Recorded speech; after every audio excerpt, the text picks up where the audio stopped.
ಓಂ ಶಾಂತಿ. ಆದರಣೀಯ ಸಚಿನ್ ಬಾಯಿಜಿಯವರ ಪ್ರವಚನ ಮಾಲೆಯ ಕನ್ನಡ ಅನುವಾದ. ವಿಷಯ ಲಾ ಆಫ್ ಅಟ್ರಾಕ್ಷನ್ ಅಂದರೆ ಕಾಸ್ಮಿಕ್ ಆರ್ಡರಿಂಗ್, ಶಕ್ತಿಯ ಆರೋಹಣದ ಸಾಧನ. ಇಳಿಮುಖವಾಗಿ ಅಥವಾ ಕೆಳಗೆ ಹರಿತಿರುವಂತಹ ಎನರ್ಜಿಯನ್ನು ಊರ್ಧ್ವರೇಖ ಮಾಡುವಂತಹದ್ದು. ಯಾವ ಎನರ್ಜಿ ನಶಿಸಿ ಹೋಗ್ತಾ ಇದೆ ಅದನ್ನು ಸದುಪಯೋಗಪಡಿಸಿಕೊಳ್ಳುವಂತಹದ್ದು. 24 ಗಂಟೆ ಶಕ್ತಿಶಾಲಿಗಳಾಗಿರುವಂತಹದ್ದು. ನಿರಂತರ ಒಂದು ಹೈಯರ್ ಕಾನ್ಷಿಯಸ್ನೆಸ್, ನಿರಂತರ ಉಲ್ಲಾಸ ಉತ್ಸಾಹದಲ್ಲಿರುವಂತಹದ್ದು. ಒಂದು ಕ್ಷಣವೂ ಸಹ ಉದಾಸೀನತೆಯಲ್ಲಿ ಬರದಿರುವಂತಹದ್ದು. ಒಂದು ಕ್ಷಣನೂ ಸಹ ಪುರುಷಾರ್ಥದ ಪ್ರತಿಯಾಗಿ ವೈರಾಗ್ಯ ಬಾರದಿರುವಂತಹದ್ದು. ನಿರಂತರ ಪುರುಷಾರ್ಥದಲ್ಲಿ ನವೀನತೆಯನ್ನು ತರುವಂತಹದ್ದು. ನಿರಂತರ ಒಂದಲ್ಲ ಒಂದು ಹೊಸ ವಿಧಿಯನ್ನು ತನ್ನದಾಗಿಸಿಕೊಳ್ಳುವಂತಹದ್ದು. ನಿರಂತರ ಒಂದು ಹೊಸ ಪ್ರಕಾರದ ಸುಜಾಗರೂಕತೆ, ಪ್ರತಿಫಲ ಪ್ರತಿ ಕ್ಷಣ ಸಜಾಗರೂಕರಾಗಿರುವಂಥದ್ದು, ತಟಸ್ಥರಾಗಿರುವಂತಹದ್ದು. ನಿರಂತರ ಒಂದು ಅಟೆಂಟಿವ್ನೆಸ್, ಒಂದು ಮೈಂಡ್ಫುಲ್ ಅವಸ್ಥೆ ಅಥವಾ ಸ್ಥಿತಿ ತಂದುಕೊಳ್ಳುವಂತಹದ್ದು. ಈ ಎಲ್ಲ ಸಾಧನೆಯನ್ನು ಸಾಧಿಸಬೇಕು ಅಂದರೆ ಎಷ್ಟು ನಮ್ಮ ಕಾವಲುಗಾರ ಜಾಗೃತವಾಗಿರಬೇಕು, ಅಥವಾ ಎಷ್ಟು ನಾವು ಕಾವಲು ಕಾಯಬೇಕಾಗುತ್ತೆ ನಮ್ಮನ್ನು, ನಮ್ಮ ಮನಸ್ಸನ್ನು.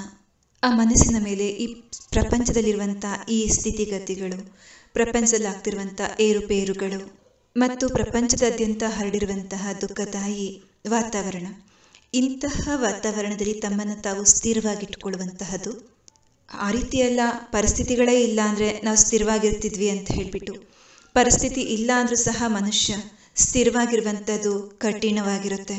ಯಾಕೆಂದರೆ ಮನಸ್ಸಿನ ಅಂತರಾಳದಲ್ಲಿ ನಿರಂತರವಾಗಿ ಪರಿಸ್ಥಿತಿಗಳ ನಿರ್ಮಾಣ ಆಗ್ತಾ ಇರುತ್ತೆ. ಮನಸ್ಸಿನೊಳಗೆ ಅನೇಕ ಗಂಟುಗಳನ್ನು ಕಟ್ಟಿಟ್ಟಿದ್ದೇವೆ. ಆ ಗಂಟುಗಳು ಯಾವುದು ಅಂದರೆ ಸಂಸ್ಕಾರಗಳ ಗಂಟುಗಳು. ನಾವೇನೂ ಮಾಡದೇ ಇದ್ರೂ ಸಹ ಅವಚೇತನ ಮನಸ್ಸಿನಿಂದ ಚೇತನ ಮನಸ್ಸಿನ ಮೇಲೆ ಒಂದಲ್ಲ ಒಂದು ಪರಿಣಾಮ ಬೀರ್ತಾನೆ ಇದೆ. ಅದು ಮನಸ್ಸನ್ನು ಬಾರಿ ಬಾರಿಗೂ ಹಲ್ಚಲ್ನಲ್ಲಿ ತಗೊಂಬರುತ್ತೆ, ಅಂದರೆ ಏರುಪೇರಿನಲ್ಲಿ ತಂದಿಡುತ್ತೆ. ಚೇತನದ ಧರ ತಳದಲ್ಲಿ ಅವಚೇತನ ಮನಸ್ಸಿನಿಂದ ಒಂದಲ್ಲ ಒಂದು ಬಂದು ಅಪ್ಪಳಿಸ್ತಾ ಇದೆ. ಇನ್ನು ಅವಚೇತನ ಮನಸ್ಸಿಗೆ ಎಲ್ಲಿಂದ ಬಂತು? ಅದು ಬಹಳ ದೀರ್ಘಾವಧಿಗಳಿಂದ ಶೇಖರಿಸಲ್ಪಟ್ಟಿರುವಂತಹದ್ದಾಗಿದೆ.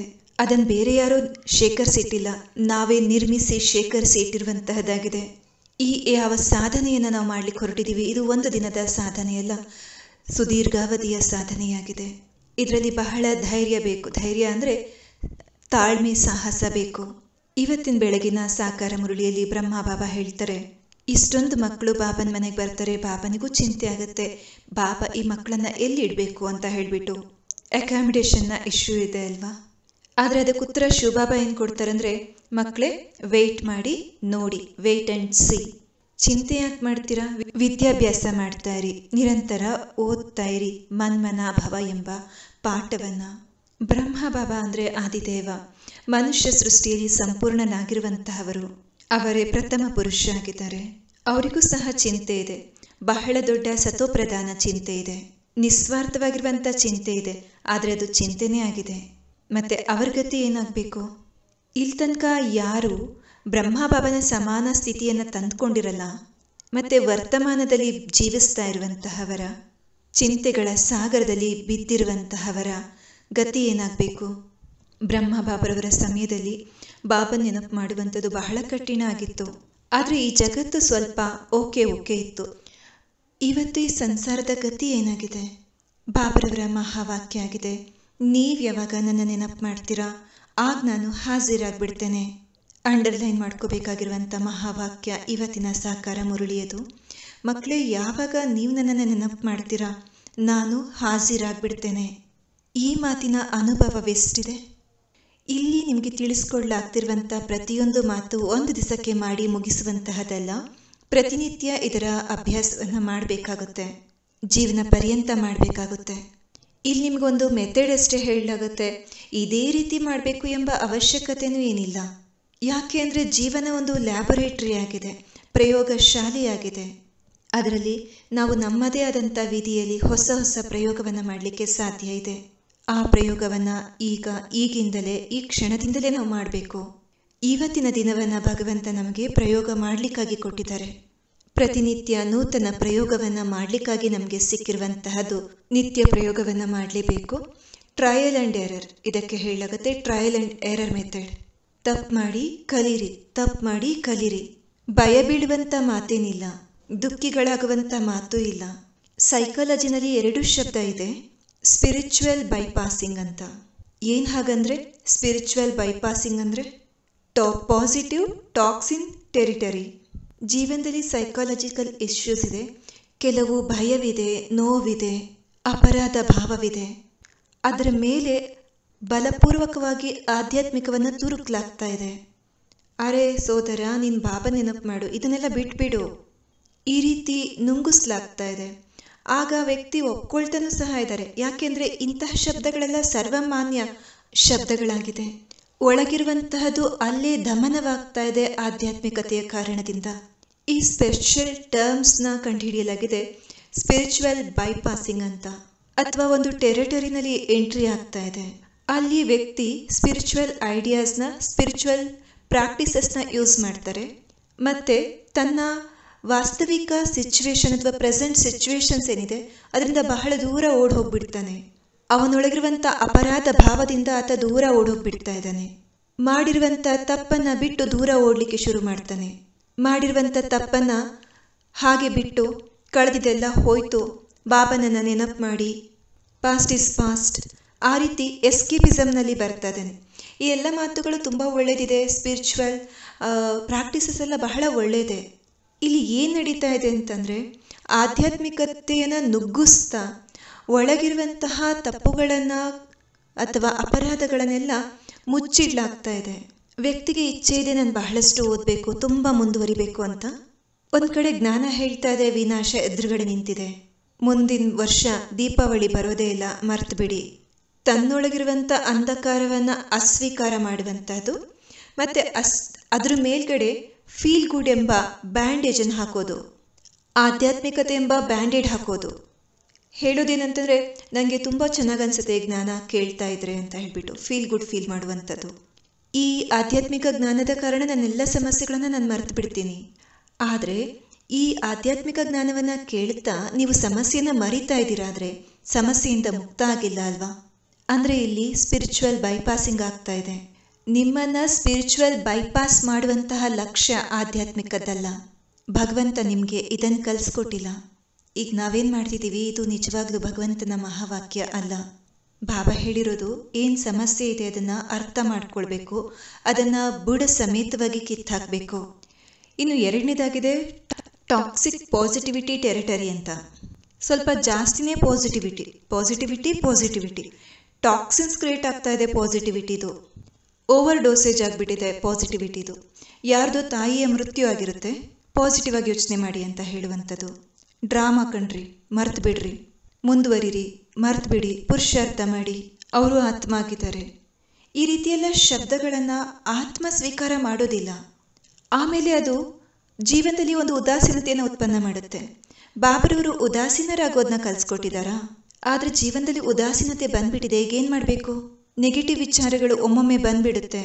ಅಂದರೆ ಟಾಕ್ಸಿಕ್ ಪಾಸಿಟಿವಿಟಿ ಟೆರಿಟರಿ ಇದೆ, ಅಂದರೆ ಹೇರುವಂತಹದ್ದು. ವಿವೇಕಾನಂದರಿಗೆ ಒಂದು ನ್ಯೂಸ್ ಬಂತು, ಅವರ ಗುರುಬಾಯಿ ಡೆತ್ ಆಗಿದೆ ಅಂತ ಹೇಳಿಬಿಟ್ಟು. ಆಗ ಅದನ್ನು ಕೇಳಿ ವಿವೇಕಾನಂದರು ಅಳ್ಲಿಕ್ಕೆ ಶುರು ಮಾಡಿದ್ರು. ಅವ್ರಿಗೆ ಕೇಳಲಾಯಿತು, ನೀನು ಸನ್ಯಾಸಿ ಅಲ್ವಾ, ನೀ ಅಳ್ತೀಯಾ ಅಂತ ಹೇಳಿಬಿಟ್ಟು. ಅವ್ರು ಹೇಳಿದ್ರು, ನಾನು ಸನ್ಯಾಸಿ ಹೌದು, ನಾನು ಗೋಡೆ ಅಲ್ಲ, ಅಳದೇ ಇರಲಿಕ್ಕಾಗೋದಿಲ್ಲ, ನನ್ನಲ್ಲಿ ಎಮೋಷನ್ಸ್ ಇದೆ, ಫೀಲಿಂಗ್ಸ್ ಇದೆ, ಅಳು ಬರುತ್ತೆ. ಭಲೆ ಎಷ್ಟೇ ದೊಡ್ಡ ತಪಸ್ವಿಯಾಗಿರಬಹುದು, ನಾವೇನು ಅನ್ನೋದನ್ನ ನಾವು ಅರ್ಥನೇ ಮಾಡ್ಕೊಂಡಿಲ್ಲ. ನಾವು ಎಲ್ಲದನ್ನ ಮೈ ಮೇಲೆ ಹೇರ್ಕೊಂಡಿದ್ದೀವಷ್ಟೇ. ಒಬ್ಬ ಮಾತೆ ಇದ್ದರು, ಅವರ ಪತಿ ತೀರ್ಕೊಂಡ್ಬಿಟ್ಟಿದ್ರು. ಆದರೆ ಅವರು ಬ್ರಾಹ್ಮಣ ಸಮಾಜದಲ್ಲಿ ತನ್ನನ್ನು ತಾನು ಯಾವ ರೀತಿ ತೋರಿಸ್ಕೊಂಡಿದ್ರು ಅಂದರೆ, ನಾನು ನಷ್ಟಮೋಹಿ ಆಗಿಬಿಟ್ಟಿದ್ದೀನಿ, ನನ್ನ ಪತಿ ತೀರ್ಕೊಂಡ್ರು, ನನಗೇನು ವ್ಯತ್ಯಾಸ ಆಗಿಲ್ಲ ಅನ್ನೋ ಹಾಗೆ ನಡ್ಕೊಂಡ್ರು. ಅಣ್ಣವ್ರು ಹೇಳ್ತಾರೆ, ಆ ರೀತಿ ಬಹಳಷ್ಟೆಲ್ಲ ಪೇಷಂಟ್ಸ್ ನಾನು ನೋಡಿದ್ದೀನಿ. ಯಾಕೆ ಅಂದರೆ ನಮ್ಮ ಮುಂದೆ ಬ್ರಾಹ್ಮಣ ಸಮಾಜ ನಿಂತಿದೆ. ಅಂತಹ ಪರಿಸ್ಥಿತಿಯಲ್ಲೂ ನಾವು ನಮ್ಮನ್ನು ಸಾಬೀತು ಮಾಡ್ಕೊಬೇಕಾಗಿ ಬರುತ್ತೆ. ನಾನೇನು ಕಡಿಮೆ ತಪಸ್ವಿ ಅಲ್ಲ, ನಾನು ಯೋಗಿ ಆಗಿದ್ದೀನಿ. 20 ವರ್ಷದಿಂದ 15 ವರ್ಷದಿಂದ 30 ವರ್ಷದಿಂದ ಜ್ಞಾನದಲ್ಲಿ ನಡೀತಾ ಇದ್ದೀನಿ. ಯಾರ್ದಾದ್ರೂ ಮೃತ್ಯುವಿಂದ ನಾವೇನು ಪ್ರಭಾವಿತರಾಗ್ಬಿಡ್ತೀವ? ಬಲೆ ಅದು ಯಾರ ಮೃತ್ಯು ಬೇಕಾದ್ರೂ ಆಗಿರಬಹುದು. ಈ ರೀತಿಯೆಲ್ಲ ವಿಚಾರವನ್ನು ಮಾಡಿಕೊಂಡು ಒಳಗಿರುವಂಥ ನೋವನ್ನು ತಮ್ಮೊಳಗೆ ಅದುಮಿಟ್ಕೊಂಡ್ರು. ಆದರೆ ಆಳದಿಂದ ಒಳಗಡೆ ಇಷ್ಟು ಆಳದ ನೋವಿದೆ ಅಂದರೆ ಅದರ ಆಳನೇ ಅಳಿಯೋಕ್ಕಾಗಲ್ಲ. ಆದರೆ ಅವ್ರ ದುಃಖನ ಯಾರಿಗೂ ತೋರಿಸ್ಕೊಂಡ್ಲೇ ಇಲ್ಲ. ಈಗ 5 ವರ್ಷದಿಂದ ಅವರಿಗೆ 5 ವರ್ಷ ಆಗೋಯ್ತು. ಈಗ ಅವರಿಗೆ ಉದಾಸೀನತೆ ಇದೆ. ಏನು ಇಷ್ಟ ಆಗೋದಿಲ್ಲ, ಏನು ಮಾಡಲಿಕ್ಕೂ ಮನಸ್ಸಾಗಲ್ಲ. ಯಾಕೆ ಬಂತು ಈ ಉದಾಸೀನತೆ? ಏನು ಕಾರಣನೇ ಇಲ್ಲ ಮತ್ತೆ. ಆದರೆ ಮನಸ್ಸಿಗೆ ಏನು ಮಾಡಲಿಕ್ಕೆ ಇಷ್ಟನೇ ಆಗ್ತಾ ಇಲ್ಲ. ಆ ಮನಸ್ಸೊಳಗೆ ಮುಚ್ಚಿಟ್ಟಂತಹ ನೋವೇನಿತ್ತು, ಅದುಮಿಡ್ಲಾಗಿರುವಂತಹ ಒಂದು ಭಾವನೆಗಳೇನಿತ್ತು, ಅದನ್ನು ಇಲ್ಲಿ ತನಕ ಯಾರ ಜೊತೆಗೂ ಶೇರು ಮಾಡ್ಕೊಂಡಿರಲಿಲ್ಲ. ಯಾಕೆ ಅಂದರೆ ಮರ್ಯಾದೆ ಪ್ರಶ್ನೆ ಬೇರೆ. ಇದಕ್ಕೆ ಹೇಳಲಾಗುತ್ತೆ ಟಾಕ್ಸಿಕ್ ಪಾಸಿಟಿವಿಟಿ ಟೆರಿಟರಿ ಅಂತ. ಆಧ್ಯಾತ್ಮಿಕತೆಯ ಲಕ್ಷಣ ಇದಲ್ಲ, ಲಕ್ಷಣವೂ ಇದಲ್ಲ. ಇದು ದಮನ ಮಾಡುವಂತಹದ್ದಾಗಿದೆ. ನಾವು ಯೋಗಿಗಳಾಗಿದ್ದೀವಿ, ಯಾರಾದರೂ ನಮಗೆ ಅಪಮಾನ ಮಾಡಿದ್ರೆ ನಮಗೆ ಏನು ವ್ಯತ್ಯಾಸ ಅನಿಸಲ್ಲ. ಆದರೆ ಒಳಗಡೆ ಇಷ್ಟು ನೋವಾಗಿದೆ, ಇಷ್ಟು ಜೋರಾಗಿ ಪೆಟ್ಟು ಬಿದ್ದಿದೆ ಅಂದರೆ ಒಳಗಿಂದೊಳಗೆ ರಕ್ತ ಹರಿತಾ ಇದೆ. ಆದರೆ ಆ ನೋವಿನ ರಕ್ತಕ್ಕೆ ಈ ರೀತಿ ಬ್ಯಾಂಡೇಡ್ ಹಾಕ್ಕೊಂಡಿದ್ದಾರೆ. ಸ್ಪಿರಿಚುವಲ್ ಬೈಪಾಸಿಂಗ್ನದು. ಹೊರಗಡೆ ಏನು ಕಾಣಿಸ್ತಾನೇ ಇಲ್ಲ. ಇದು ಆಧ್ಯಾತ್ಮಿಕತೆಯ ಲಕ್ಷ್ಯ ಅಲ್ಲ. ಆಧ್ಯಾತ್ಮಿಕತೆಯ ಲಕ್ಷ್ಯನೇ ಬೇರೆಯಾಗಿದೆ. ಅಂತಹವರು ವಾಸ್ತವಿಕವಾದಂಥ ಆಧ್ಯಾತ್ಮಿಕತೆ ಅಂದರೆ ಏನು ಅಂತಲೇ ತಿಳ್ಕೊಂಡಿಲ್ಲ. ತನ್ನದೇ ಸೈಕಲಾಜಿಕಲ್ ಪೇಯ್ನಿಂದ ಆತ್ಮ ಮುಕ್ತನೇ ಆಗಿಲ್ಲ. ಇದಕ್ಕೆ ಹೇಳ್ತಾರೆ ಮನೋವೈಜ್ಞಾನಿಕ ನೋವು ಅಂತ. ಆಳವಾದಂತಹ ಗಾಯ, ಇಷ್ಟು ಆಳದ ನೋವು, ಗಾಯ, ದುಃಖ ಒಳಗೆ ಮುಳ್ಳಾಗಿ ಚುತ್ತಾ ಇದೆ. ಇನ್ನೂ ಜೀವನದಲ್ಲಿ ಆಧ್ಯಾತ್ಮಿಕತೆ ಶುರುನೇ ಆಗಿಲ್ಲ. ಅಷ್ಟೊತ್ತಿಗಾಗಲೇ ಬೇರೆಯವ್ರಿಗೆ ಜ್ಞಾನ ಹೇಳೋಕ್ಕೆ ಶುರು, ಜ್ಞಾನ ಓದೋದು, ಜ್ಞಾನಾಮೃತವನ್ನು ಬೇರೆಯವ್ರಿಗೆ ಓದಿಸೋದು, ಕೋರ್ಸ್ ಮಾಡೋದು, ಕೋರ್ಸ್ ಮಾಡಿಸೋದು, ಮತ್ತು ಬರೆಯುವಂತಹದ್ದು, ಭಾಷಣ ಮಾಡುವಂತಹದ್ದು, ಇದೆಲ್ಲ ಪ್ರಾರಂಭ ಮಾಡಿಬಿಟ್ಟಿರ್ತಾರೆ. ಆದರೆ ಒಳಗಡೆ ಮಾತ್ರ ಆಳದ ದುಃಖ ಏನಿದೆ ಅದನ್ನು ಅದುಮಿಡ್ಲಾಗಿರುತ್ತೆ. ಆ ದುಃಖದಿಂದ ಯಾವಾಗ ಮುಕ್ತಿಯಾಗಿದ್ರಿ ಅಂದರೆ ಅರ್ಥ ಅದು ಅಪವಿತ್ರತೆಯ ಸ್ಥಿತಿಯಾಗಿದೆ. ಪವಿತ್ರತೆ ಅಂದರೆ ಕೇವಲ ಬ್ರಹ್ಮಚರ್ಯಕ್ಕೆ ಸಂಬಂಧಿಸಿದಲ್ಲ. ಪವಿತ್ರತೆ ಅನ್ನುವಂಥದ್ದಕ್ಕೆ ಬಹಳ ದೊಡ್ಡದಾದಂಥ ಡೆಫಿನಿಷನ್ಸ್ ಇದೆ. ಒಳಗೆ ಯಾವುದೇ ಪ್ರಕಾರದ ದುಃಖ ಇದೆ ಅಂತಂದರೆ ಅದು ಅಪವಿತ್ರತೆಯಾಗಿದೆ. ಯಾವುದೇ ಪ್ರಕಾರದ ಅಟ್ಯಾಚ್ಮೆಂಟ್ ಇದೆ ಅಂದರೆ ಅದು ಅಪವಿತ್ರತೆಯಾಗಿದೆ. ಎಮೋಷನಲ್ ಡಿಟಾಕ್ಸ್ ಇವತ್ತಿನ ನಮ್ಮ ಸೂತ್ರವಾಗಿದೆ ಕಾಸ್ಮಿಕ್ ಆರ್ಡರಿಂಗ್. ಏನು ಹಾಗಂದರೆ ಕಾಸ್ಮಿಕ್ ಆರ್ಡರಿಂಗ್ ಅಂದರೆ, ಈಗ ಯಾವುದಾದ್ರು ವಸ್ತುನ ಆನ್ಲೈನಲ್ಲಿ ಖರೀದಿ ಮಾಡಬೇಕಂದ್ರೆ ಏನು ಮಾಡ್ತೀರಾ? ಮೊದಲಿಗೆ ವಿಚಾರ ಮಾಡ್ತೀರಾ ಏನೇನು ತೊಗೋಬೇಕು ಅಂತ. ಆ ವಸ್ತುವನ್ನು ಸೆಲೆಕ್ಟ್ ಮಾಡ್ತೀರಾ, ಇದಿಷ್ಟ ಆಯಿತು ಅಂತ. ಆಮೇಲೆ ನೋಡ್ತೀರಾ ಅದ್ರ ಮೇಲೆ ಒಳ್ಳೆ ರಿವ್ಯೂ ಏನಿದೆ ಅಂತ. ಕೆಲವರು ಹೇಳ್ತಾರೆ ರಿವ್ಯೂವಿನಲ್ಲಿ ನಾನು ಈ ವಸ್ತುನ ಖರೀದಿ ಮಾಡಿ ದಿವಸನೇ ಮುರಿದು ಹೋಗ್ಬಿಡ್ತು ಅಂತ. ಆಗ ಬೇಡ, ಇದನ್ನು ಬೇರೆ ಏನಾದರೂ ನೋಡ್ಕೊಳ್ಳೋಣ ಅಂತ ಬೇರೆ ಹುಡುಕ್ತೀರಾ. ಯಾವುದರಲ್ಲಿ ಒಳ್ಳೆ ರಿವ್ಯೂಸ್ ಇರುತ್ತೆ ಅದನ್ನು ಸೆಲೆಕ್ಟ್ ಮಾಡಿ ಫೈನಲೈಸ್ ಮಾಡ್ಕೋತೀರಾ ಇದನ್ನು ಖರೀದಿ ಮಾಡಬೇಕಂತ. ಆಮೇಲೆ ಆರ್ಡರ್ ಮಾಡ್ತೀರಾ. ಆಮೇಲೆ OTP ಬಂತು, ಅದನ್ನು ತೆಗೆದು ಅಲ್ಲಿಂದ ಇಲ್ಲಿ ಹಾಕಿ ಪ್ರೈಸ್ ಪೇ ಮಾಡ್ತೀರಾ. ಆರ್ಡರ್ ಮಾಡಿದ್ರಿ, ಫೈನಲ್ ಮಾಡಿಕೊಂಡು ಪ್ಲೇಸ್ ಸಹ ಆರ್ಡರ್ ಮಾಡ್ತೀರಾ. ಅದನ್ನೆಲ್ಲ ಮಾಡಿದ ನಂತರ ಏನು ಮಾಡ್ತೀರಾ? ಕಾಯ್ತೀರಾ. Wait and see. ಯಾರಿಗೆ ಜಾಸ್ತಿ ಅವಿಶ್ವಾಸ ಇರುತ್ತೆ ಅವರು ರಾತ್ರಿ ಹಗಲು ಚೆಕ್ ಮಾಡ್ತಿರ್ತಾರೆ ಅಪ್ಡೇಟ್ಸ್ನ, ವಸ್ತು ಎಲ್ಲಿ ತನಕ ಬಂದು ತಲುಪಿದೆ ಅಂತ ಹೇಳಿಬಿಟ್ಟು. ಯಾರಿಗೆ ಪೂರ್ಣವಾದಂಥ ವಿಶ್ವಾಸ ಇರುತ್ತೆ ತನ್ನಷ್ಟಕ್ಕೆ ತಾನೇ ಬಂದುಬಿಡುತ್ತೆ ಅಂತ. ಯಾಕೆಂದರೆ ಈ ಹಿಂದೆ ಬಹಳಷ್ಟೆಲ್ಲ ವಸ್ತುವನ್ನು ಆರ್ಡರ್ ಮಾಡಿದಾಗ ತನ್ನಷ್ಟಕ್ಕೆ ತಾನೇ ಬಂದುಬಿಟ್ಟಿತ್ತು. ಅವ್ರಿಗೆ ಚಿಂತೆ ಮಾಡುವಂಥ ಅವಶ್ಯಕತೆನಿರಲ್ಲ, ಗೊತ್ತಿರುತ್ತೆ ಅವಶ್ಯವಾಗಿ ಕೊರಿಯರ್ನವರು ಬರ್ತಾರೆ, ಕೊಡ್ತಾರೆ. ಅಕಸ್ಮಾತ್ ಏನಾದ್ರು ಅಂತಹ ದೊಡ್ಡ ವಸ್ತು ಇದ್ದರೆ ಫೋನ್ ಮಾಡ್ತಾರೆ, ಚಿಕ್ಕದಾದರೆ ಇನ್ನೆಲ್ಲಾದರೂ ಎದುರುಗಡೆ ಕೌಂಟ್ರಲ್ಲಿ ಕೊಟ್ಟು ಹೋಗ್ತಾರೆ. ಅಂದರೆ ಪ್ಲೇಸ್ ದಿ ಆರ್ಡರ್. ಆರ್ಡರ್ ಮಾಡಿದ್ಮೇಲೆ ಚಿಂತೆ ಮಾಡೋದೇ ಬೇಡ, ತನ್ನಷ್ಟಕ್ಕೆ ತಾನೇ ಆ ವಸ್ತು ಬಂದುಬಿಡುತ್ತೆ. ಅದೇ ತರಹ ಒಂದು ಹೊಸ ಪ್ರಯೋಗ ಆಗಿದೆ ಯೋಗದ್ದು. ಒಂದು ಪರಮಾತ್ಮನಿಂದ ಎಲ್ಲವನ್ನ ಪಡ್ಕೊಳ್ಳುವಂತಹದ್ದು. ಈ ಸೃಷ್ಟಿ, ಈ ಪ್ರಕೃತಿ ಅಥವಾ ಈ ಏನು ಕಾಸ್ಮಾಸ್ ಅಂತ ಹೇಳ್ತೀವಿ, ಇದಕ್ಕೆ ನೀವು ಯಾವ ಆರ್ಡರನ್ನು ಮಾಡ್ತೀರಾ ಆ ವಸ್ತು ನಿಮಗೆ ದೊರಕ್ಬಿಡುತ್ತೆ. ಈ ವಿಧಿಯನ್ನು ಹೇಳಲಾಗುತ್ತೆ ಕಾಸ್ಮಿಕ್ ಆರ್ಡರಿಂಗ್ ಅಂತ. ನೀವೀಗ ಏನನ್ನ ಕೊಡ್ತಾ ಇದ್ದೀರಾ, ಏನನ್ನ ಕಳಿಸ್ತಾ ಇದ್ದೀರಾ ಈ ಪ್ರಕೃತಿಗೆ, ಏನನ್ನ ಆರ್ಡರ್ ಮಾಡ್ತಿದ್ದೀರಾ ಅನ್ನೋದ್ರ ಮೇಲೆ ಡಿಪೆಂಡ್ ಆಗಿದೆ. ಎಲ್ಲ ಪ್ರಕಾರದ ಪ್ರಯೋಗವನ್ನು ಮಾಡಿದ ನಂತರನೂ ಸಹ ಕೆಲವು ಸಂಸ್ಕಾರಗಳಿಂದ ಮುಕ್ತಿನೇ ಪಡ್ಕೊಂಡಿರೋದಿಲ್ಲ. ಎಲ್ಲ ಪ್ರಯೋಗ ಮಾಡಿದ ನಂತರ ಒಂದು ವಿಶೇಷತೆ ಜೀವನದಲ್ಲಿ ಬರ್ತಾನೆ ಇಲ್ಲ. ಎಲ್ಲ ಪ್ರಯೋಗ ಮಾಡಿದ ನಂತರ ಒಂದು ವಸ್ತು ನಮ್ಮಿಂದ ಬಹಳ ದೂರನೇ ಉಳ್ಕೊಂಡ್ಬಿಟ್ಟಿರುತ್ತೆ. ಇವತ್ತಿನ ಬಾಬರವರ ಮಹಾವಾಕ್ಯ ಸತೋಪ್ರಧಾನರಾಗಬೇಕು, ಕರ್ಮಾತೀತರಾಗಬೇಕು. ಇವತ್ತಿನ ಮುರುಳಿ ಮನ್ಮನಾಭವ. ಬಾಬಾ ನಿಮಗೆ ಸಾವಧಾನ ಕೊಡ್ತಾ ಇದ್ದಾರೆ. ಎಲ್ಲವನ್ನ ಮಾಡಿದ ನಂತರ ಈ ಒಂದು ಕೆಲಸ ಆಗ್ತಾ ಇಲ್ವಲ್ಲ, ನಾವಿವತ್ತು ಈ ಪ್ರಯೋಗವನ್ನು ಮಾಡೋಣ, ಕಾಸ್ಮಿಕ್ ಆರ್ಡರಿಂಗ್ನದು. ಇದೊಂದು ವಶೀಕರಣ ಮಂತ್ರ ಆಗಿದೆ. ಬಾಬಾ ಇವತ್ತು ಹೇಳಿದ್ರಲ್ವಾ, ಭಕ್ತಿಯಲ್ಲಿ ರಾಮ್ ರಾಮ್ ಅಂತ ಹೇಳ್ತಾರೆ, ಅದರಿಂದ ಏನು ಪ್ರಯೋಜನನೇ ಇಲ್ಲ. ಆದರೆ ಇದು ಮನ್ಮನಾಭವದಿಂದ ಮಾತ್ರ ಸಾಧ್ಯ. ಆದರೆ ಮನ್ಮನಾಭವ ಸ್ಥಿತಿಯಂತೂ ತಲುಪ್ತಾ ಇಲ್ಲ. ಈಗೇನು ಮಾಡಬೇಕು? ಇದರೊಂದಿಗೆ ಜೋಡಣೆ ಆಗಿರುವಂತಹದ್ದು ಲಾ ಆಫ್ ಅಟ್ರಾಕ್ಷನ್ ಆಗಿದೆ. ಲಾ ಆಫ್ ಅಟ್ರಾಕ್ಷನ್ ಬಗ್ಗೆ ಬಹಳಷ್ಟು ಜನ ಕೇಳಿದ್ದೀರಾ, ಯಾಕೆಂದರೆ ಈ ಯುಗದಲ್ಲಿ ಅದರ ಪ್ರಸಿದ್ಧಿ ಜಾಸ್ತಿ ಇದೆ. ಇದು ಹೇಗೆ ಪ್ರಾರಂಭ ಆಯಿತು? ಎಲ್ಲಕ್ಕಿಂತ ಮೊದಲು ಲಾ ಆಫ್ ಅಟ್ರಾಕ್ಷನ್ ಬಂತು, ಅದರ ನಂತರ ಬಂದಂಥದ್ದು cosmic ordering. Law of attraction ಅನ್ನ ಬಹಳಷ್ಟು ಜನ ವಿರೋಧ ಮಾಡ್ತಾರೆ, ಇದನ್ನ ಸ್ಯೂಡೋ ಸೈನ್ಸ್ ಅಂತ ಹೇಳ್ತಾರೆ. ನೀವು ಸುಳ್ಳು ಹೇಳ್ತಾ ಇದ್ದೀರಾ, ನಮ್ಮ ಸೈಂಟಿಫಿಕ್ ಮೆಥಡನ್ನು ನಿಮ್ಮದೇ ವಿಧಿಯಲ್ಲಿ ಉಪಯೋಗಿಸ್ತಾ ಇದ್ದೀರಾ ಅಂತ ಹೇಳ್ತಾರೆ. ಇಂಥದ್ದು ಯಾವುದು ನಡೆಯೋದಿಲ್ಲ, ಮತ್ತೊಂದು ಅಂತ ಹೇಳ್ತಾರೆ. ಆದರೆ ಇಂತಹ ಒಂದು ವಿಧಿಯಿಂದ ಯಾರೆಲ್ಲ ಲಾಭ ತಗೊಂಡ್ರು ಅವರಿಗೆ ಗೊತ್ತಾಗಿದೆ ನಿಜವಾಗ್ಲೂ ಇದರಿಂದ ಬಹಳಷ್ಟು ಲಾಭ ಇದೆ ಅಂತ. ವಾಸ್ತವಿಕವಾಗಿ ಇದು ಬಹಳಷ್ಟು ಕೆಲಸ ಮಾಡುವಂತಹದ್ದೇ ಆಗಿದೆ. ಲಾ ಆಫ್ ಅಟ್ರಾಕ್ಷನ್ ಅಂದರೆ ಅರ್ಥ ಆಕರ್ಷಣೆಯ ನಿಯಮ. ಇದರ ಮೂಲ ಸಿದ್ಧಾಂತ ಒಂದೇ ಆಗಿದೆ, ನಾವೆಲ್ಲರೂ ಎನರ್ಜಿ ಆಗಿದ್ದೇವೆ, ಎನರ್ಜಿ ಪಾರ್ಟಿಕಲ್ಸ್ ಆಗಿದ್ದೇವೆ. ಈ ಪೂರ್ತಿ ಸೃಷ್ಟಿ ಒಂದು ಎನರ್ಜಿ ಆಗಿದೆ. ಈ ಪೆನ್ನು, ಈ ಟೇಬಲ್, ಡೆಸ್ಟರ್ ಎಲ್ಲವೂ ಎನರ್ಜಿ. ಇದರಲ್ಲಿ ಯಾವುದೂ ಸ್ಥೂಲವಾದಂಥ ಪದಾರ್ಥಗಳೇ ಇಲ್ಲ. ಇದು ಅಲ್ಟಿಮೇಟ್ ಕನ್ಕ್ಲೂಷನ್ ಅಥವಾ ಫೈನಲ್ ಕನ್ಕ್ಲೂಷನ್ ಆಗಿದೆ. ಈ ಪೂರ್ತಿ ಸೃಷ್ಟಿ ಊರ್ಜಾ ಕಣಗಳಿಂದ ಅಥವಾ ಶಕ್ತಿಯ ಕಣಗಳಿಂದ ಮಾಡಲ್ಪಟ್ಟಿದೆ. ಇದು ಅಂತಿಮ ನಿಷ್ಕರ್ಷವಾಗಿದೆ. ಆತ್ಮ ಮತ್ತು ಶರೀರದ ಮಧ್ಯದಲ್ಲಿ ಜಾಸ್ತಿ ಭೇದ ಏನಿಲ್ಲ. ಆತ್ಮನೂ ಸಹ ಶಕ್ತಿ ಅಥವಾ ಊರ್ಜಾ ಆಗಿದೆ, ಶರೀರನೂ ಸಹ ಶಕ್ತಿ ಅಥವಾ ಊರ್ಜಾ ಆಗಿದೆ. ಈ ಶರೀರವೇ ಏನು ಸ್ಥೂಲವಲ್ಲ. ಈ ಶರೀರದ ಆಳದಲ್ಲಿ ಹೋಗ್ತಾ ಹೋಗ್ತಾ ಹೋಗ್ತಾ ಹೋಗ್ತಾ ನೋಡಿದ್ದೀರಾ ಅಂದರೆ ಏನು ಸಿಗುತ್ತೆ ನಿಮಗೆ? ಈ ಶರೀರ ಇದೆ, ಈ ಶರೀರದಲ್ಲಿ ಕೈ ಇದೆ, ಈ ಕೈಯೊಳಗೆ ಆರ್ಗನ್ಸ್, ಟಿಶ್ಯೂಸ್, ಮಾಲಿಕ್ಯೂಲ್ಸ್, ಮಾಲಿಕ್ಯೂಲ್ನ ಒಳಗೆ ಆಟಮ್ಸ್, ಆಟಮ್ನ ಒಳಗೆ ಎಲೆಕ್ಟ್ರಾನ್ಸ್, ಪ್ರೋಟಾನ್ಸ್, ನ್ಯೂಟ್ರಾನ್ಸ್ ಇದೆ. ಇವೆಲ್ಲ ಏನು? ಎನರ್ಜಿ ಪಾರ್ಟಿಕಲ್ಸ್ ಆಗಿದೆ. ಇವು ತಿರುಗ್ತಾ ಇದ್ದಾವೆ, ಮೂವ್ ಮಾಡ್ತಾ ಇದ್ದಾವೆ. ಸ್ಥೂಲವಾಗಿ ಏನೂ ಇಲ್ಲ, ಇವೆಲ್ಲ ಕಾಣಿಸ್ತಿದೆ. ಈಗ ಫ್ಯಾನ್ ತುಂಬ ತೀಕ್ಷ್ಣವಾಗಿ ತಿರುಗ್ತಾ ಇದೆ ಅಂತಂದ್ರೆ ಅದರ ರೆಕ್ಕೆಗಳು ಕಾಣಿಸುತ್ತಾ? ಯಾಕೆ ಅಂದರೆ ಅದರ ಸ್ಪೀಡ್ ಜಾಸ್ತಿ ಇದೆ, ಅದಕ್ಕೆ ಕಾಣಿಸ್ತಾ ಇಲ್ಲ. ಅದೇ ರೀತಿ ಪ್ರತಿಯೊಂದು ವಸ್ತು ವೈಬ್ರೇಷನ್ ಇಂದ ಕೂಡಿದೆ. ಯಾವಾಗ ಹೈಯರ್ ವೈಬ್ರೇಷನ್ ಅಲ್ಲಿ ಇರುತ್ತೆ ಅದನ್ನು ಆತ್ಮ ಅಂತ ಕರೆಯಲಾಗುತ್ತೆ. ಲೋ ವೈಬ್ರೇಷನ್ ಅಲ್ಲಿ ಇದ್ದಾಗ, ಸ್ಥೂಲವಾಗಿದ್ದಾಗ ಅದನ್ನು ಶರೀರ ಅಂತ ಹೇಳಲಾಗುತ್ತೆ. ಹೇಗೆ ಕಲ್ಲಿದೆ, ಅದು ಮೂವ್ ಮಾಡ್ತಾ ಇಲ್ಲ, ಅದು ಸ್ಥೂಲ ವೈಬ್ರೇಷನ್ ಆಗಿದೆ. ಆದರೆ ಅದು ಸಹ ಒಂದು ವೈಬ್ರೇಷನ್ನೇ ಆಗಿದೆ. ಅಂದರೆ ಅರ್ಥ ಪೂರ್ತಿ ಸೃಷ್ಟಿ ಒಂದು ಸಾಗರ ಆಗಿದೆ, ತರಂಗಗಳದ್ದು. ಇಲ್ಲಿ ಬರೀ ತರಂಗವಿದೆ. ಲಾಸ್ಟ್ ಬಟ್ಟಿನಲ್ಲಿ ಯಾವಾಗ ನಾವು ಬಾಡಿ ಸ್ಕ್ಯಾನ್ ಮೆಡಿಟೇಷನ್ ಮಾಡಿದ್ವಿ ಅವಾಗ ಏನು ಅನುಭವ ಆಯಿತು? ಅರ್ಧ ಗಂಟೆ ಕುತ್ಕೊಂಡು ಮೆಡಿಟೇಷನ್ ಮಾಡಿದ ನಂತರ ಅನುಭವ ಆಗ್ತಾ ಇತ್ತು ಈ ಶರೀರದಲ್ಲಿ ನಾವು ಇಲ್ಲೇ ಇಲ್ಲ ಅಂತ, ಬರೀ ತರಂಗಗಳೇ ಇತ್ತು. ನಾವು ಕೆಲಸವನ್ನು ಎನರ್ಜಿ ಮತ್ತು ವೈಬ್ರೇಷನ್ನ ಬೇಸಿಕ್ ಮೇಲೆ ಮಾಡಬೇಕಾಗುತ್ತೆ. ಈಗ ಒಂದು ಸಂಕಲ್ಪನೂ ಸಹ ಏನಾಗಿದೆ? ಎನರ್ಜಿ ಆಗಿದೆ. ಒಂದು ವೇಳೆ ಪಾಸಿಟಿವ್ ಆಗಿರುವಂಥ ಸಂಕಲ್ಪ ಇತ್ತು ಅಂದರೆ ಅದೇನು ಮಾಡುತ್ತೆ? ಸೃಷ್ಟಿನಲ್ಲಿ ಹೋಗಿ ಒಂದು ಸಂಕಲ್ಪದ ರಿಯಾಕ್ಷನ್ ಸೃಷ್ಟಿಯ ಜೊತೆಗೆ ಉತ್ಪತ್ತಿಯಾಗುತ್ತೆ. ಈ ರಿಯಾಕ್ಷನಿಂದ ಏನು ಪ್ರೊಡ್ಯೂಸ್ ಆಗುತ್ತೆ? ಪರಿಸ್ಥಿತಿಗಳ ನಿರ್ಮಾಣವಾಗುತ್ತೆ. ಇನ್ ಕೇಸ್ ನಾನು ವಿಚಾರ ಮಾಡ್ತೀನಿ, ನಾನು ಬಡವ ಅಂತ, ಆ ಬಡತನದ ಸಂಕಲ್ಪ, ಬಡವ ಎಂಬ ಸಂಕಲ್ಪ ಸೃಷ್ಟಿಯಾದ್ಯಂತ ತಲುಪುತ್ತೆ.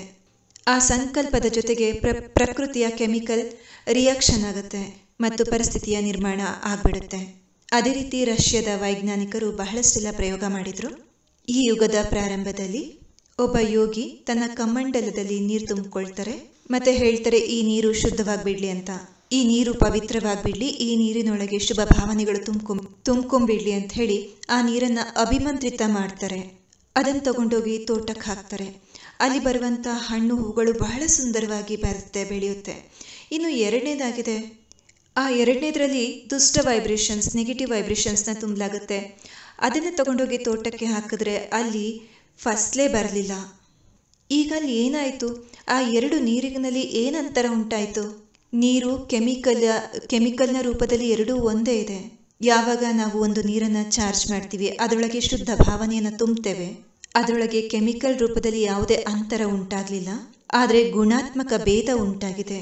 ಆ ನೀರಿನೊಳಗಿನ ಆತ್ಮ ಬದಲಾವಣೆಯಾಗಿದೆ, ಅದರೊಳಗಿನ ಆತ್ಮ ಬದಲಾಗಿದೆ. ಅದು ಗುಣಾತ್ಮಕ ರೂಪದಲ್ಲಿ ಅಂದರೆ ಗುಣಾತ್ಮಕ ರೂಪದಲ್ಲಿ ಬದಲಾವಣೆಯಾಗಿದೆ. ಇಷ್ಟೇ ಇದರಲ್ಲಿರುವಂಥ ಅಂತರ. ಇದೇ ಸಿದ್ಧಾಂತವಾಗಿದೆ ಆಕರ್ಷಣೆಯ ನಿಯಮದ್ದು, ಅಂದರೆ ಲಾ ಆಫ್ ಅಟ್ರಾಕ್ಷನ್ ಅದು. ಇದೇ ಆಕರ್ಷಣೆಯ ನಿಯಮದ ಬಗ್ಗೆ ಬಾರ್ಬಲ್ ಮೋರ್ನ ಒಬ್ಬ ಲೇಖಿಕಾ ಇದ್ರು. 2010ರಲ್ಲಿ ಆಕೆ ಶರೀರವನ್ನು ತ್ಯಜಿಸಿದ್ರು. ಅವರು ಎಲ್ಲಕ್ಕಿಂತ ಜಾಸ್ತಿ ಕೆಲಸ ಈ ಲಾ ಆಫ್ ಅಟ್ರಾಕ್ಷನ್ನ ಮೇಲೆ ಮಾಡಿದರು. ಅವರು ಕಾಸ್ಮಿಕ್ ಆರ್ಡರಿಂಗ್ನ ಬಗ್ಗೆ ಬಹಳಷ್ಟು ಲೆಕ್ಚರಿಂಗ್ನ ಕೊಟ್ಟರು ವಿದೇಶದಲ್ಲಿ. ಇದು ಹೇಗೆ ಕೆಲಸ ಮಾಡುತ್ತೆ, ಎಷ್ಟೊಂದು ಜನರ ಜೀವನದಲ್ಲಿ ಬದಲಾವಣೆ ಉಂಟಾಗಿದೆ ಅಂತ ಹೇಳ್ಬಿಟ್ಟು. ಇದರಲ್ಲಿ ಯಾವುದೇ ಫೇತ್ನ ಅವಶ್ಯಕತೆ ಇಲ್ಲ, ಇದಕ್ಕಾಗಿ ಅವರಿಗೆ ಯಾವುದೇ ಭಗವಂತನ ಅವಶ್ಯಕತೆನೂ ಇರೋದಿಲ್ಲ. ಈವನ್ ಲಾ ಆಫ್ ಅಟ್ರಾಕ್ಷನ್ನಲ್ಲೂ ಸಹ ಯಾವುದೇ ಭಗವಂತನ ಅವಶ್ಯಕತೆ ಇಲ್ಲ ಅವ್ರ ಲೆಕ್ಕಾಚಾರದಲ್ಲಿ. ಆದರೆ ಆಧ್ಯಾತ್ಮಿಕ ಮಾರ್ಗದಲ್ಲಿರುವಂತಹ ನಾವು ಈ ಕಾಸ್ಮಿಕ್ ಆರ್ಡರಿಂಗ್ ಮತ್ತು ಲಾ ಆಫ್ ಅಟ್ರಾಕ್ಷನನ್ನು ಜೋಡಣೆ ಮಾಡ್ಕೊಂಡು ಹೋದರೆ ನಾವು ಎಲ್ಲಿರುವಂಥವ್ರು ಎಲ್ಲಿಗೆ ಹೋಗಿ ತಲುಪಿಡಬಹುದು. ನಾವೇನು ಹೇಳ್ತಾ ಇದ್ದೀವಿ, ನಾವೇನು ಮಾಡ್ತಾ ಇದ್ದೀವಿ, ಬಾಬಾ ನಮಗೆ ಪೂರ್ತಿ ಮುರುಳಿನಲ್ಲಿ ಏನೆಲ್ಲ ಹೇಳ್ಕೊಟ್ಟಿದ್ದಾರೆ ಅವೆಲ್ಲ ಏನು, ಅವೆಲ್ಲವೂ ಕಾಸ್ಮಿಕ್ ಆರ್ಡರಿಂಗ್ ಆಗಿದೆ. ಅವೆಲ್ಲವೂ ಸಹ ಲಾ ಆಫ್ ಅಟ್ರಾಕ್ಷನ್ನೇ ಆಗಿದೆ. 1970ನಲ್ಲಿ ಹೇಳಿರುವಂಥ ಎಲ್ಲ ಮುರುಳಿ 1969ನಲ್ಲಿ ಹೇಳಿರುವಂತಹ ಮುರುಳಿಗಳು ಲಾ ಆಫ್ ಅಟ್ರಾಕ್ಷನ್ನೇ ಆಗಿದೆ. ಶಕ್ತಿಗಳ ಆಹ್ವಾನ ಮಾಡಿ, ಆರ್ಡರ್ ಮಾಡಿ ಪ್ರಕೃತಿಗೆ. ಸತ್ಯುಗದಲ್ಲಿ ಈ ಪ್ರಕೃತಿ ಯಾವುದೇ ಪ್ರಕಾರದ ಚಂಚಲತೆಯನ್ನು ಉಂಟು ಮಾಡುವುದಿಲ್ಲ. ಬಾಬರವರು ಮುರುಳಿನಲ್ಲಿ ಹೇಳಿದರೆ ಸತ್ಯುಗದಲ್ಲಿ ಪ್ರಕೃತಿ ಯಾವುದೇ ಪ್ರಕಾರದ ಗುಸ್ತಾಕಿ ಮಾಡೋದಿಲ್ಲ, ಅಂದರೆ ತಪ್ಪು ಮಾಡುವಂಥ ಸಾಹಸ ಮಾಡೋದಿಲ್ಲ. ನಿಮ್ಮ ಆರ್ಡರ್ನ ಪ್ರಮಾಣವಾಗಿ ನಡೆಯುತ್ತೆ. ಈಗ ಎಲ್ಲದಕ್ಕಿಂತ ಮುಂಚೆ ಕಾಸ್ಮಿಕ್ ಆರ್ಡರಿಂಗ್ನ ಬಗ್ಗೆ ಡೀಲ್ ಮಾಡೋಣ. ಇದರ ಮೊಟ್ಟ ಮೊದಲನೇ ವಿಧಿಯಾಗಿದೆ, ತಮ್ಮಂತಾವು ರಿಲ್ಯಾಕ್ಸೇಷನಲ್ಲಿ ತಗೊಂಡು ಹೋಗಿ. ನಾವು ಆರ್ಡರ್ ಮಾಡಬೇಕಂದ್ರೆ ಮೊದಲು ಏನೇನು ವಸ್ತುಗಳು ಬೇಕು ಎಂಬ ಬಕೆಟ್ ಲಿಸ್ಟ್ ಮಾಡಬೇಕು. ಏನು ಬಕೆಟ್ ಲಿಸ್ಟ್ ಅಂದರೆ ಅರ್ಥ, ನನ್ನ ಜೀವನದಲ್ಲಿ ನಾನು ಏನೆಲ್ಲ ಪ್ರಾಪ್ತ ಮಾಡ್ಕೊಳ್ಬೇಕು ಎಂಬ ಲಿಸ್ಟು. ಮತ್ತು ಅದನ್ನು ನಾವು ಮಾಡ್ಕೊಂಡಿರೋದಿಲ್ಲ. ಆ ಲಿಸ್ಟ್ ಏನು ಮಾಡ್ಕೊಂಡಿರ್ತೀವಿ ಅದಕ್ಕೆ ಬಕೆಟ್ ಲಿಸ್ಟ್ ಅಂತ ಹೇಳಲಾಗುತ್ತೆ. ಈಗ ನಾವು ಬ್ರಾಹ್ಮಣರಾದಾಗ ಏನೇನೆಲ್ಲ ಕನಸುಗಳನ್ನ ಕಂಡಿರ್ತೀವಿ, ಆದರೆ ಏನೂ ಆಗಿರೋದಿಲ್ಲ. ನಮ್ಮ ಲಕ್ಷ್ಯ ಇರುತ್ತೆ, ನಾನು ಮಹಾನ್ ತಪಸ್ವಿ ಆಗಿಬಿಡಬೇಕು, ಪ್ರತಿನಿತ್ಯ 8 ಗಂಟೆಯ ನೆನಪಿನ ಚಾರ್ಟ್ ಇರಬೇಕು. ಆದರೆ ಆ ರೀತಿ ಇರೋದೇ ಇಲ್ಲ, ಆಗಿರೋದೇ ಇಲ್ಲ. ಅದನ್ನು ಬಿಟ್ಟು ಬೇರೆಲ್ಲೋ ತೊಡಗಿಬಿಟ್ಟಿರ್ತೇವೆ, ಸೇವೆಯಲ್ಲಿ ಸಿಕ್ಕಾಕೊಳ್ತೀವಿ, ಅಥವಾ ಯಾವುದೋ ಒಂದು ಡಿಪಾರ್ಟ್ಮೆಂಟಲ್ಲಿ ಸಿಕ್ಕಾಕೊಳ್ತೀವಿ, ಅಥವಾ ಯಾವುದೋ ಒಂದು ಸಂಘರ್ಷದಲ್ಲಿ ಸಿಕ್ಕಾಕೋತೇವೆ. ಇವರ ಮತಭೇದಗಳಲ್ಲಿ ಜೀವನನೇ ಕಳೆದ್ಬಿಟ್ಟಿರ್ತೇವೆ. 10 ವರ್ಷ ಆ ರೀತಿನೇ ಕಳೆದ್ಬಿಟ್ಟಿರ್ತೀವಿ ಲೆಕ್ಕಾಚಾರ ಚುಕ್ತು ಮಾಡೋದ್ರಲ್ಲಿ. ಅಷ್ಟೊತ್ತಿಗಾಗಲೇ ಒಂದು ಕಾಯಿಲೆ ಬಂದ್ಬಿಟ್ಟಿರುತ್ತೆ, ದೊಡ್ಡ ದೊಡ್ಡ 5-6 ಆಪರೇಷನ್ಸ್ಗಳಾಗ್ಬಿಟ್ಟಿರುತ್ತೆ. ಆದರೆ ಲಕ್ಷ್ಯ ಏನಿದೆ, ಆ ಲಕ್ಷ್ಯವನ್ನು ಏನು ಇಟ್ಕೊಂಡಿದ್ವಿ ಅದಕ್ಕೆ ಬಕೆಟ್ ಲಿಸ್ಟ್ ಅಂತ ಹೇಳಲಾಗುತ್ತೆ.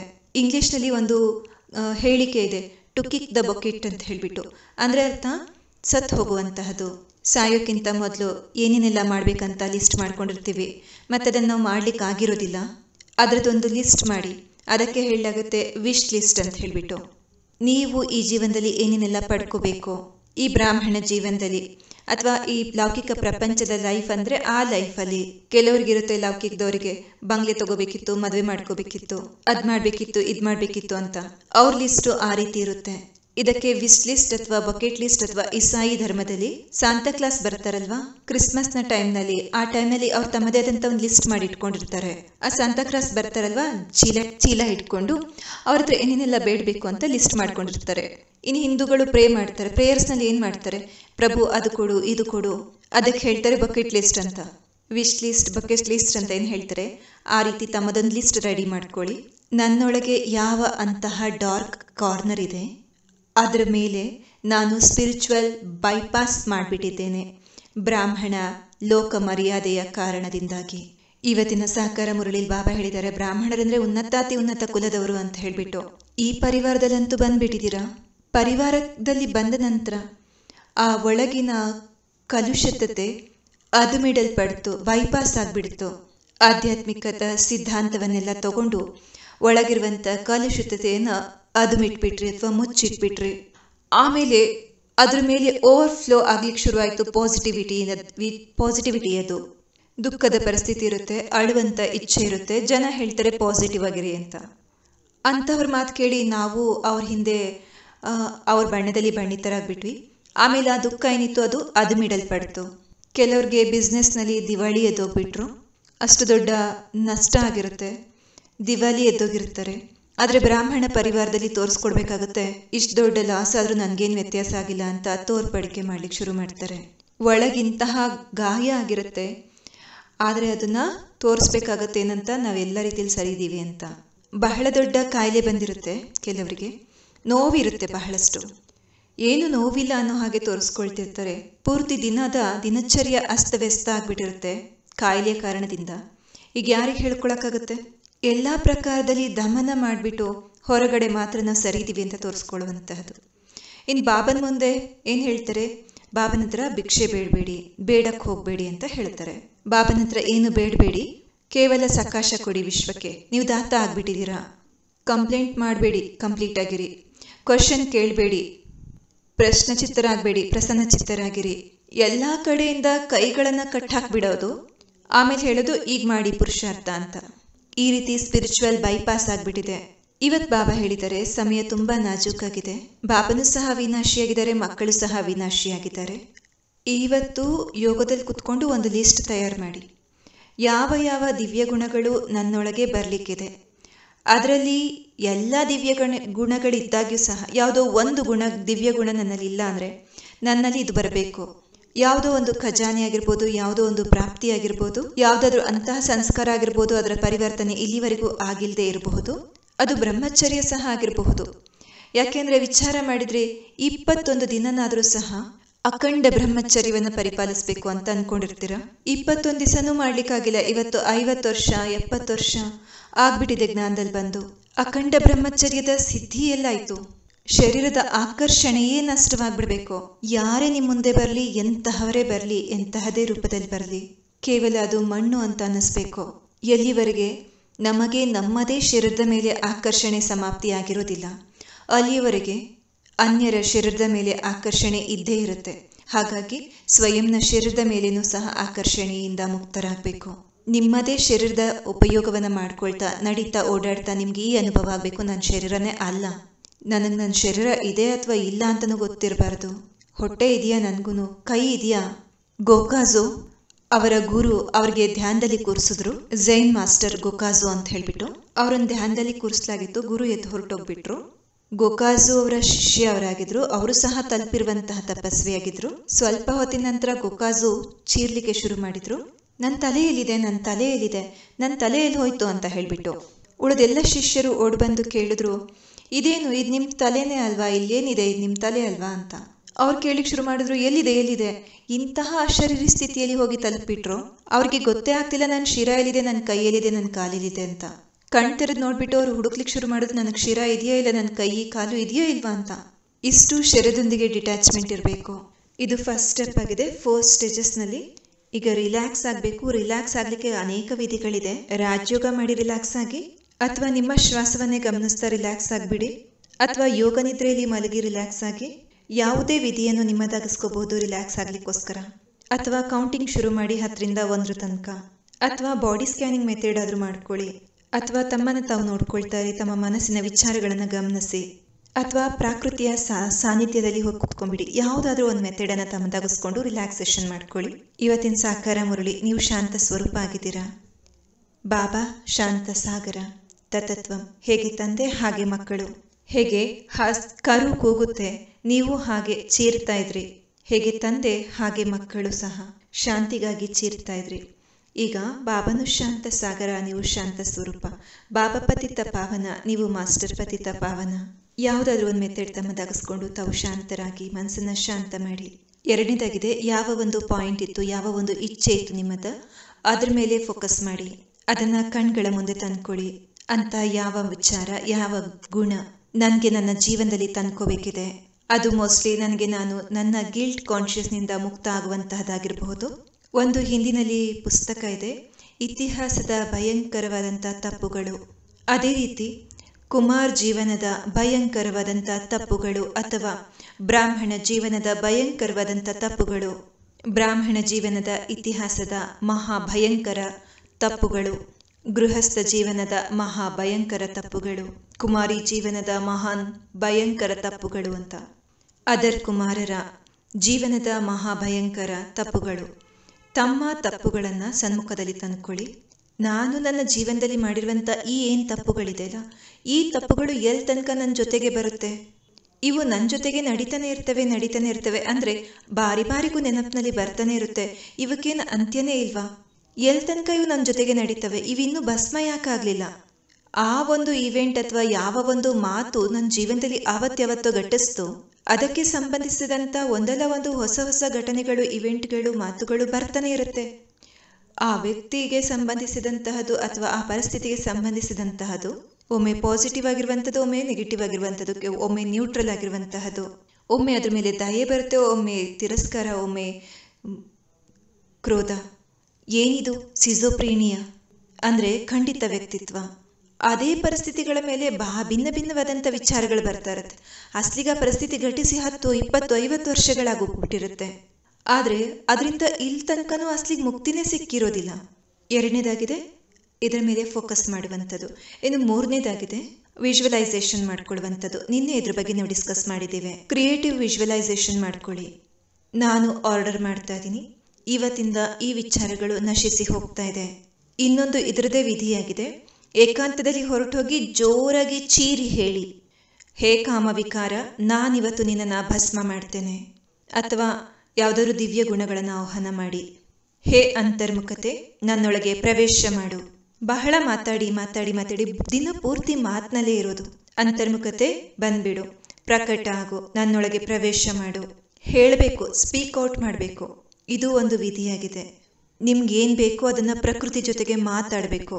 ಪ್ರಕೃತಿಗೆ ಹೇಳಬೇಕು, ಹೇ ಪ್ರಕೃತಿ, ನನ್ನ ಸಂಕಲ್ಪ, ನನ್ನ ಇಚ್ಛೆ ಇದಾಗಿದೆ, ನನ್ನೊಳಗೆ ಈ ವಿಶೇಷತೆಗಳು ಪ್ರವೇಶವಾಗಲಿ. ಅದರ ನಂತರ ಆಟೋ ಸಜೆಷನಲ್ಲಿ ಬಂದ್ಬಿಡಿ. ಅದಕ್ಕೆ ತಮ್ಮದೇ ಆದಂಥ ಒಂದು ಕಾಮೆಂಟ್ರಿನ ತಯಾರು ಮಾಡ್ಕೊಳ್ಳಿ.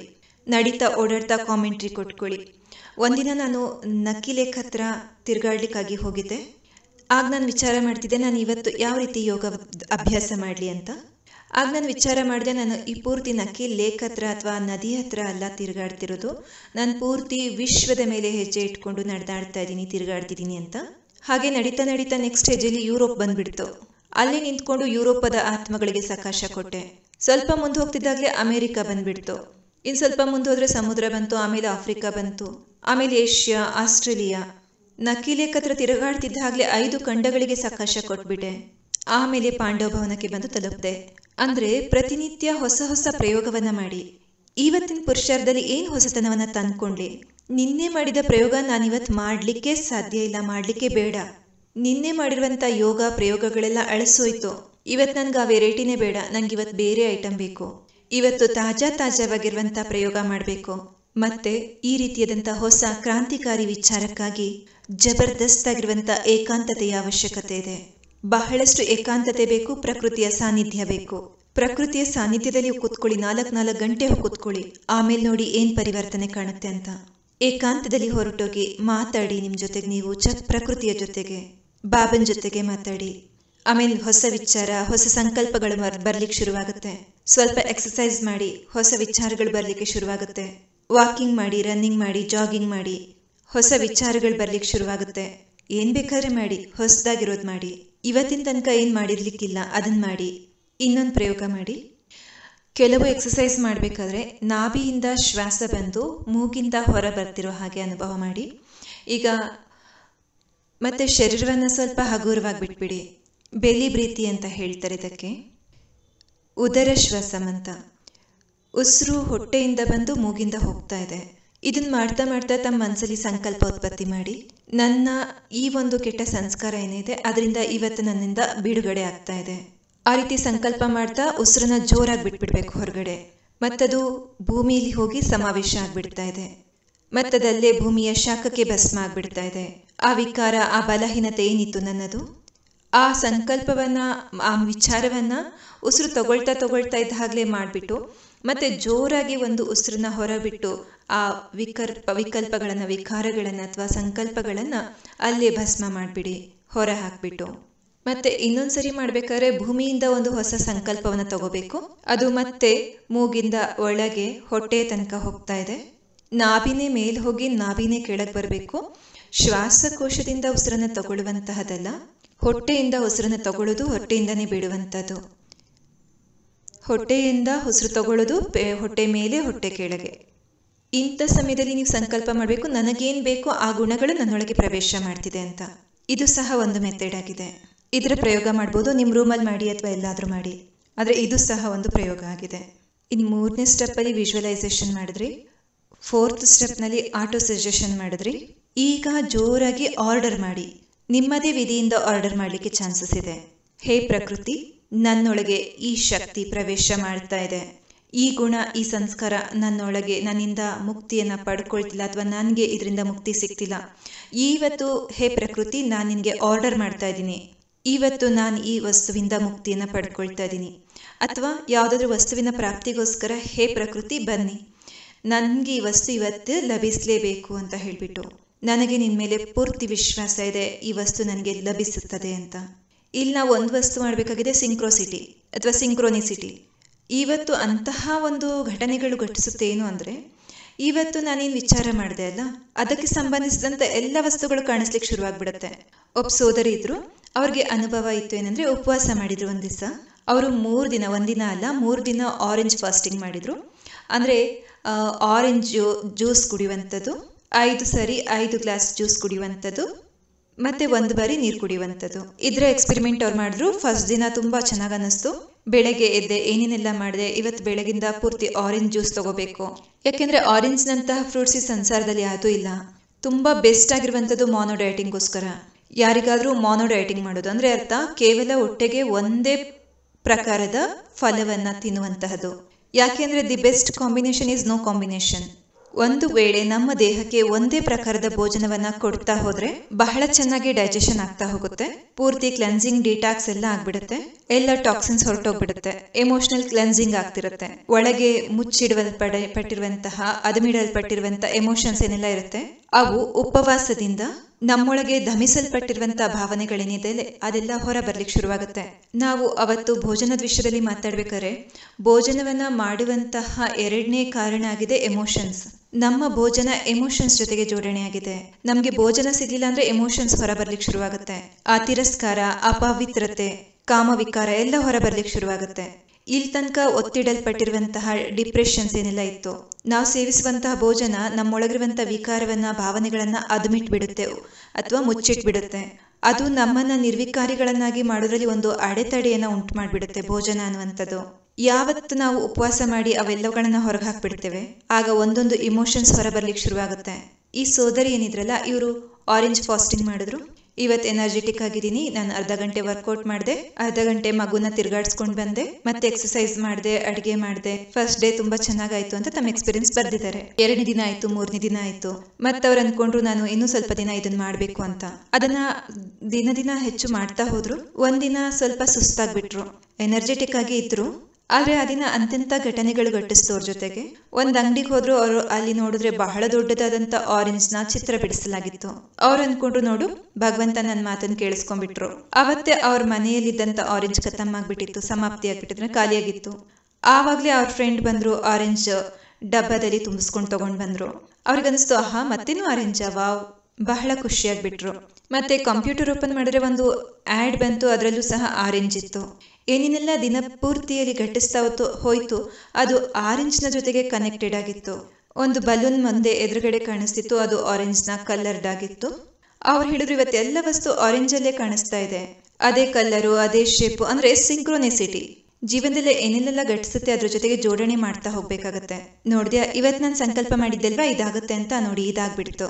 ಇದನ್ನೆಲ್ಲ ಜೋಡಣೆ ಮಾಡ್ತಾ ಹೋಗ್ಬೇಕು. ಎಲ್ಲ ಕೋಇನ್ಸಿಡೆನ್ಸಸ್ನ ಜೋಡಿಸ್ತಾ ಹೋಗಿದ್ದೀರಾ ಅಂದ್ರೆ ಅದನ್ನ ಹೇಳ್ಬೇಕು. ನೋಡಿ, ಪ್ರಕೃತಿ, ಕಾಸ್ಮಸ್ ನನ್ನ ಸಹಾಯ ಮಾಡ್ತಾ ಇದೆ, ಒಳ್ಳೇದೇ ಆಯ್ತು. ಏನಾಯ್ತು ಅಂದ್ರೂ ಅದೇ ಒಳ್ಳೇದಾಯ್ತು, ಇದೇ ಆಗ್ಬೇಕು, ಇದು ತುಂಬಾ ಒಳ್ಳೇದಾಯ್ತು ಅಂತ ಹೇಳಿ.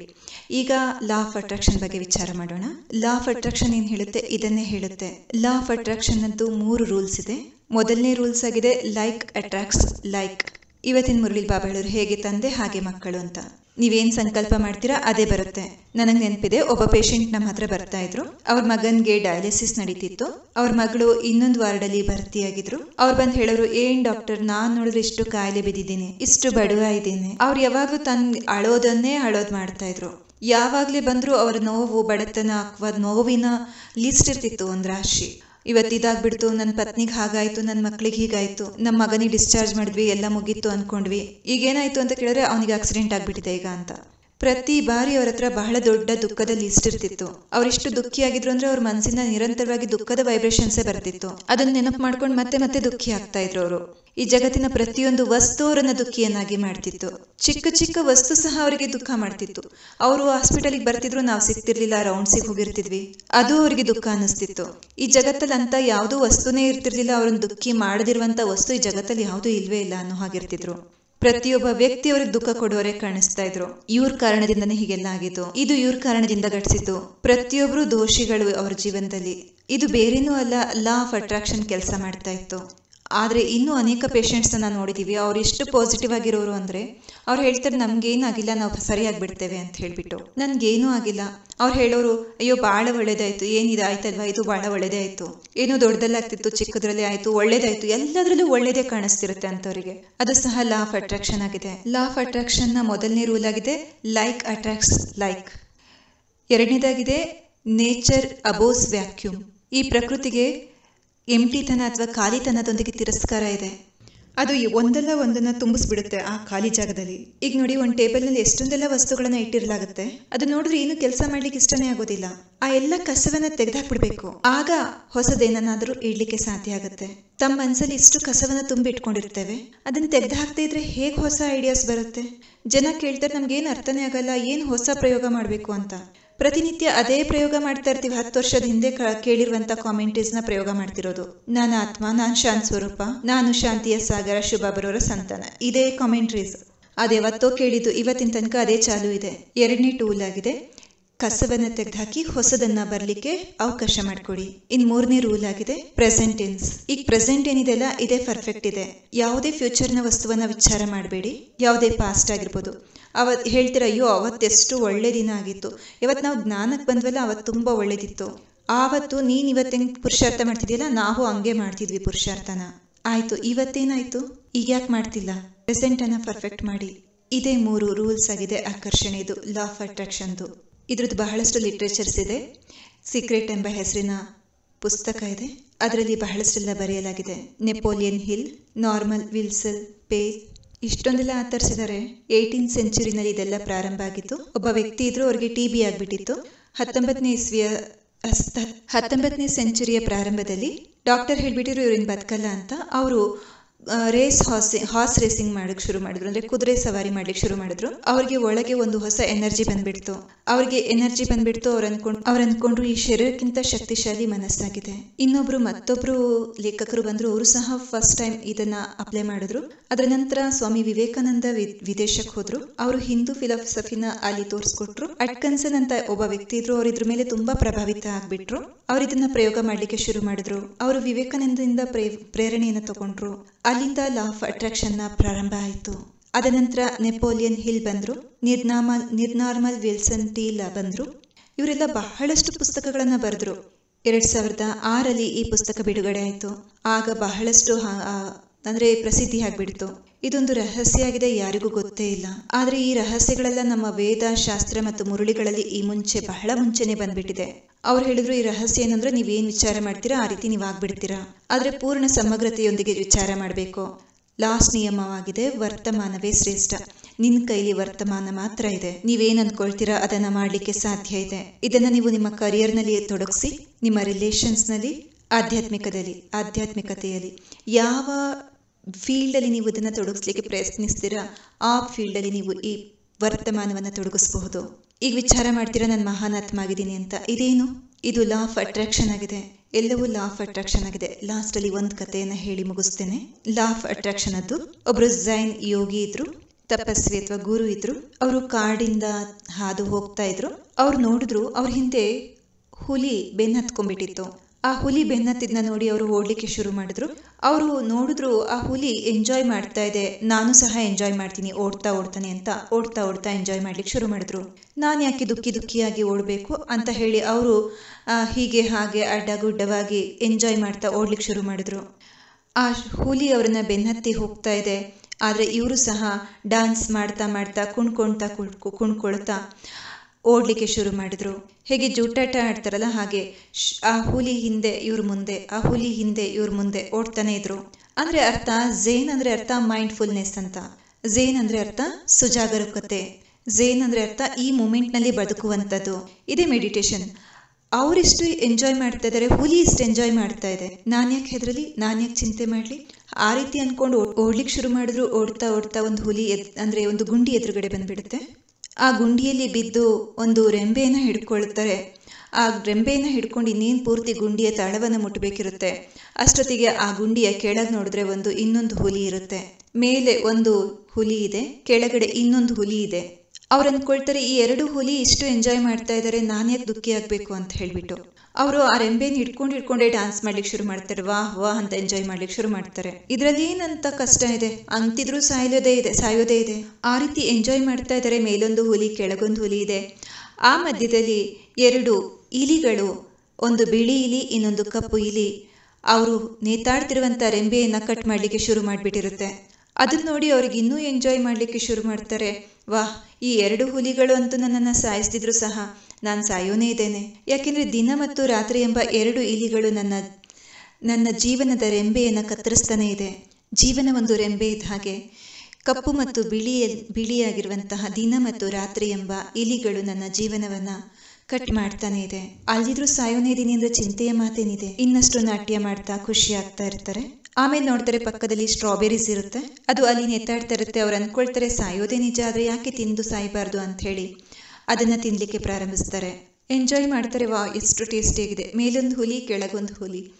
ಮತ್ತೆ ನೋಡಿದ್ರೆ ದಿನರಾತ್ರಿ ಎಂಬ ಇಲಿ.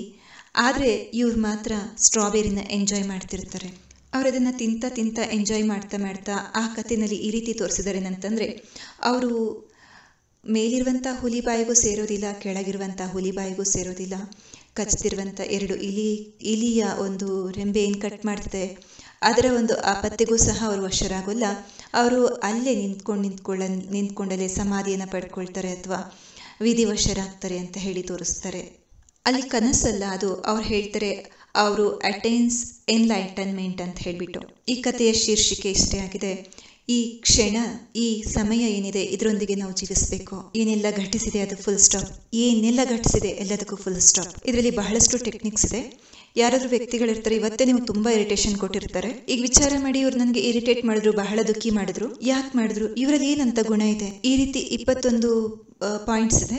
ಒಂದು ದೊಡ್ಡ ಪುಸ್ತಕನೇ ಇದೆ ಕಾಸ್ಮಿಕ್ ಆರ್ಡರಿಂಗ್ ನ ಮೇಲೆ. 21 ಎಕ್ಸ್ಪೆರಿಮೆಂಟ್ ಇದೆ ಅದ್ರ ಮೇಲೆ. ಬಾರ್ಬರ್ ಮೋರ್ ಅನ್ನುವಂಥವ್ರು ಬರೆದಿರುವಂಥದ್ದು. ಏನ್ ಮಾಡ್ಬೇಕು ಇಂತಿಂತ ಸನ್ನಿವೇಶಗಳಲ್ಲಿ, ಅಂತಹ ಕಠಿಣ ಪರಿಸ್ಥಿತಿಗಳನ್ನ ಅವ್ರು ಎಕ್ಸಾಂಪಲ್ ಆಗಿ ತಗೊಂಡು ಅದನ್ನ ಸಾಲ್ವ್ ಮಾಡಿದ್ದಾರೆ.